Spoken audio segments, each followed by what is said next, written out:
Hola buena gente, gracias por acudir a nuestra cita en Caleidoscopio.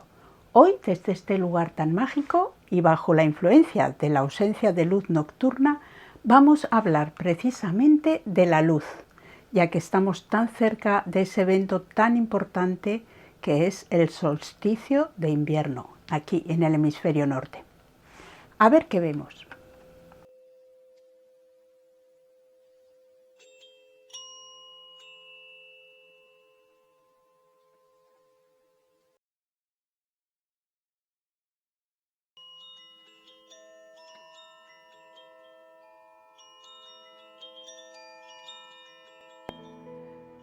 Dentro de unos días, aquí, en el hemisferio norte en el que me encuentro, se va a celebrar un evento importante. El día 21 de diciembre se producirá la noche más larga del año, es decir, el día más corto, la menor cantidad de luz durante las 24 horas que tarda el planeta en dar una vuelta sobre sí mismo. Eso significa que a partir de ahí empieza otra fase, otro ciclo, en el que los días se van alargando, es decir, la luz va volviendo. Todo esto es consecuencia de la relación de la Tierra con su estrella, el Sol. Claro está que en el hemisferio norte lo celebrarían en estas fechas y en el hemisferio sur precisamente en su equivalente, con la entrada del invierno. Pero después las creencias hicieron su aparición y con la religión esa presencia de luz se personificó en el cristianismo, por ejemplo, con el nacimiento de Jesús de Nazaret, como Salvador de la humanidad y luz del mundo. Por tanto, ya pasamos de algo completamente relacionado con la vida práctica y la subsistencia física a la vida espiritual, digamos, y creencias concretas con sus correspondientes ritos. ¿Qué pasó? Que ese dogma se hizo extensivo cuando otros pueblos fueron conquistados en el otro lado de la tierra, a base de tiempo y métodos de todo tipo, adquirieron igualmente esas mismas costumbres y simbología, empezando a celebrar lo que es actualmente la Navidad en todo el mundo cristianizado. Estoy segura de que en todas las culturas estas son fechas señaladas que a lo largo de la historia habrán pasado de esos momentos prácticos tan importantes a representar cuestiones profundas en la humanidad que necesitaban certitudes y respuestas espirituales. Respuestas que la luz y su ausencia ayudaban y ayudan a responder simbólicamente. La cuestión es que para nosotras la luz es vital, es necesaria para que la vida se dé. Sin luz no hay alimento ni calor, así que es muy normal que se celebren estas efemérides. Detrás de nuestras costumbres más arraigadas siempre ha habido motivos muy ligados a la supervivencia. La Nochebuena, por ejemplo.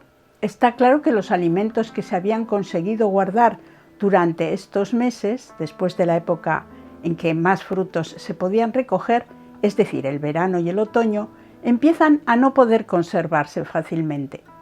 Llega el invierno y su crudeza en algunos puntos del globo. Había que proceder a consumir los alimentos que se habían conseguido conservar de alguna manera. Por ejemplo, con la matanza de algunos animales se conservaban partes de las carnes, o en salazón, o en aceite, o secando frutos, etc. Y todas estas maneras se usaban para precisamente que los alimentos pudieran alargar su buen estado.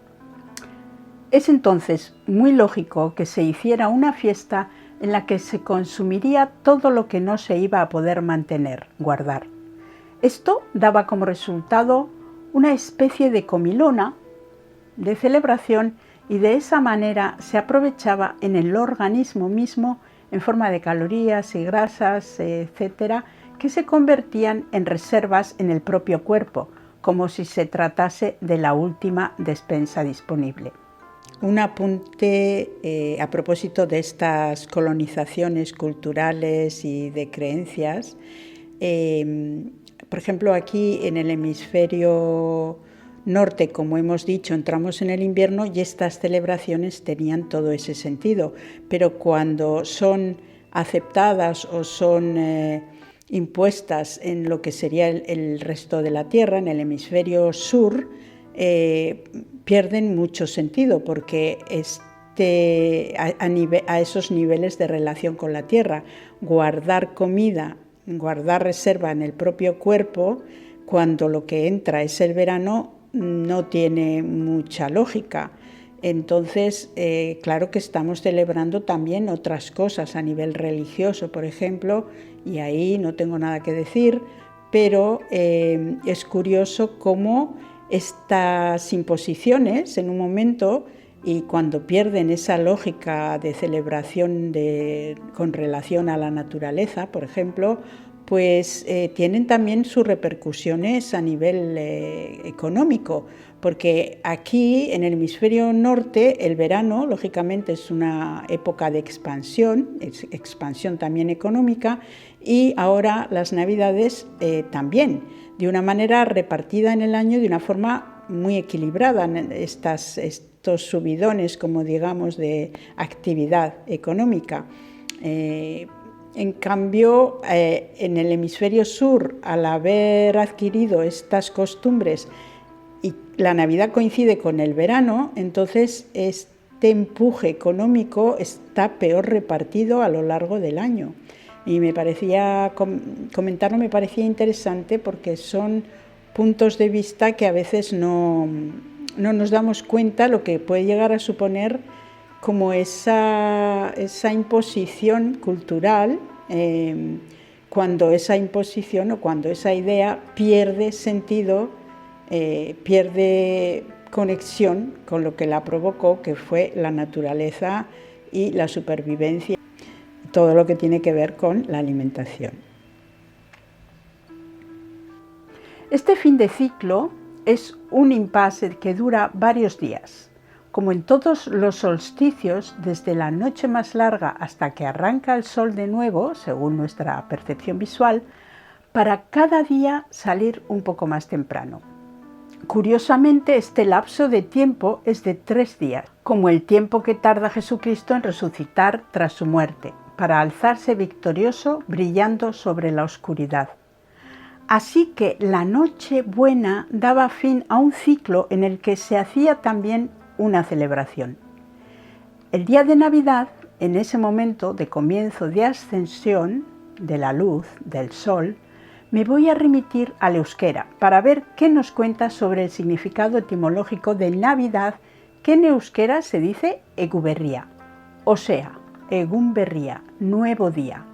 Es decir, ahí empieza un nuevo ciclo en el que encontramos la esperanza de que la luz comienza a volver y volverá a procurarnos calor y abundancia.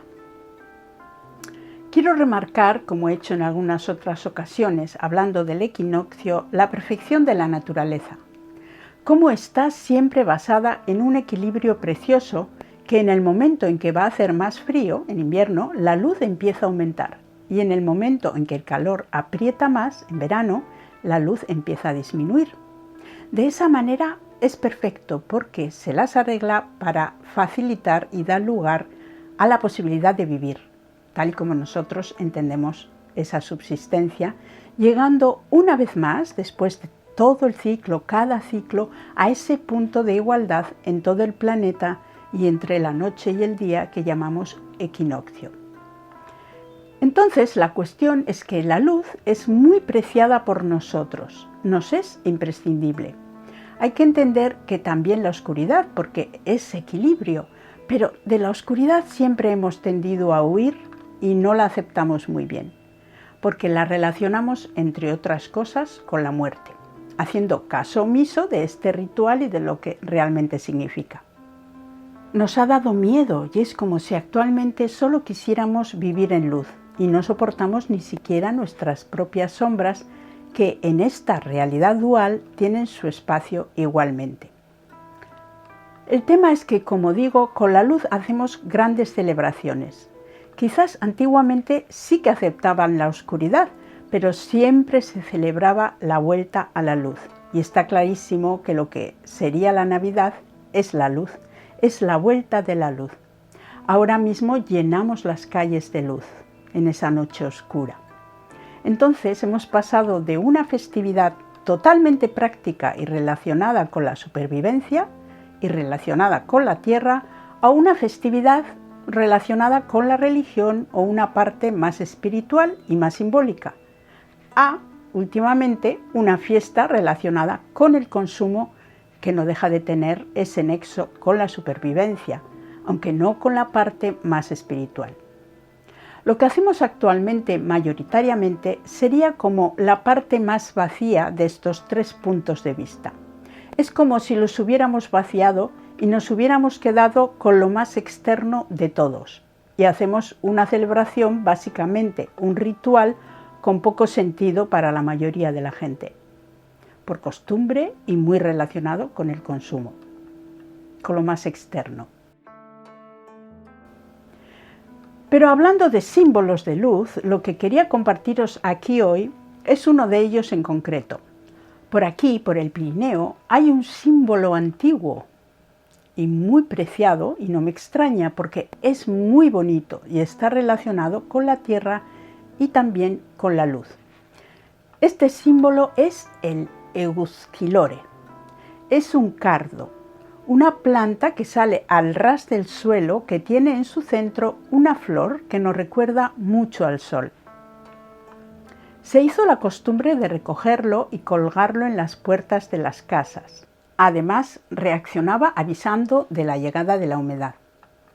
Hay un montón de historias que nos cuentan de dónde viene este Eguskilore, esta flor sol.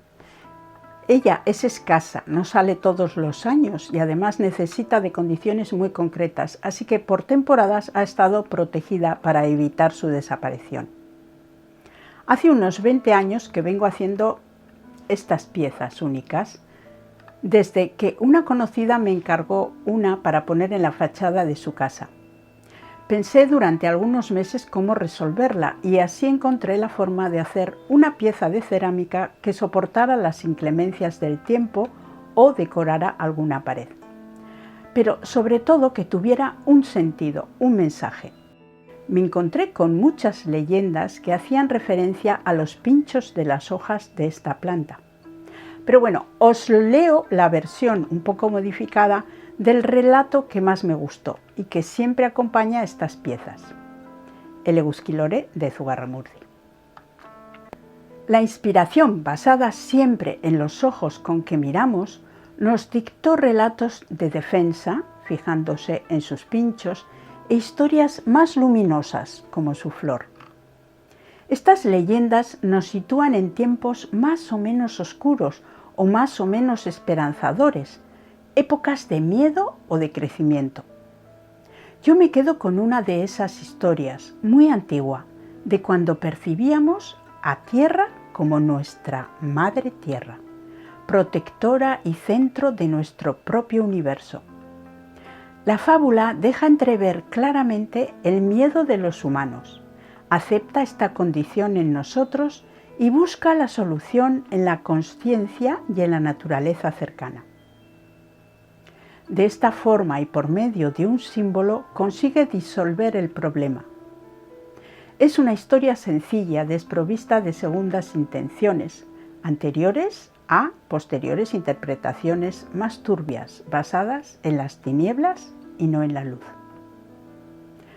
Los humanos acudimos a la tierra en busca de ayuda. Estábamos aterrados entre tanta oscuridad. La tierra, para mitigar nuestro miedo, creó a sol y así vivimos mejor. Pero al caer la noche, las tinieblas volvían a apropiarse de todo, así que fuimos a golpear su puerta otra vez, demandando una solución. Nuestra madre tierra de nuevo buscó la luz nocturna creando a Luna. Entonces vimos que, a pesar de la claridad, seguíamos sintiendo miedo dentro de nosotros. Y por tercera vez nos dirigimos a la tierra. Poderosa Madre Tierra, madre de tus hijas, Sol y Luna, ¿no tienes un remedio? Entonces la tierra nos dio Eguzkilore para que recordáramos que, si la buscamos, la luz está siempre dentro de nosotros mismos. Muchas gracias y hasta nuestra próxima cita aquí en Caleidoscopio, un buen lugar para tener una cita. Agur.